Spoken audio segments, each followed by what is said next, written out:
If you're like me, you may have a whole lot of homegrown cherry tomatoes you don't know what to do with. Well, I'd like to show you how I preserve them in the freezer to use at a later time in substitute for any recipe that would use diced tomatoes. So the first thing you want to do is grab a trash can and a colander and take the stems off nice and carefully. And while you're doing this, you want to be sure to give it a good quality control for any bugs or mold or mildew or anything that looks like it might not want to be in your recipe later. So I'm just going through this here, and after spilling them all over my countertop, I just keep going. This is roughly 2 quarts of homegrown cherry tomatoes, and stick around to find out how much finished product that makes. So I'm going to go ahead and get this done here, throwing away any tomatoes that look damaged or bug-riddled or diseased. And once complete, I'm going to take them over to the sink and give them a good old wash and rinse. I just use regular old Dawn for this.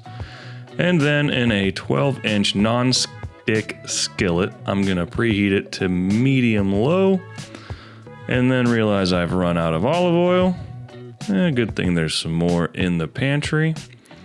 And at medium-low, this is not going to become too shimmery, so you're going to just kind of dance it all around to coat the bottom.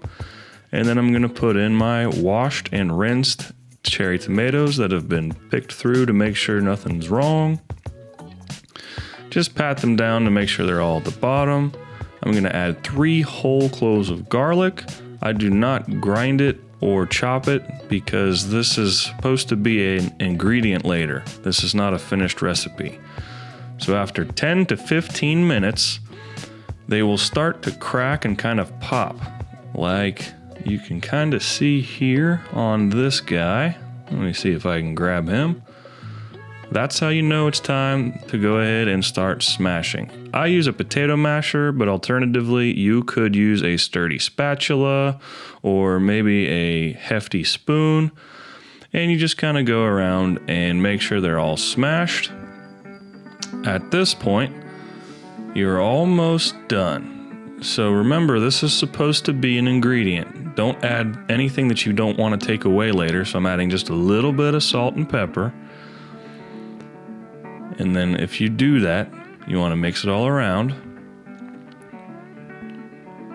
And you let it simmer for however long you want to get to your desired consistency. This is a subjective time length here. I like mine to be about where you see it, so I don't leave it on very long. And then at the end, once you're satisfied with the consistency, I remove my garlic cloves. There's nothing wrong with storing them in there, or if you're going to use this immediately in a recipe, you can also leave those in. So I'm freezing mine. I'm going to discard them. That way I don't have to deal with them later. And then I kind of decided that the most appropriate way to store it is these quart containers. So I get a little ladle and go ahead and put it in my quart container. It gets sealed, labeled, and then it goes in the freezer until I'm ready for it. For me, this makes a fantastic chili base.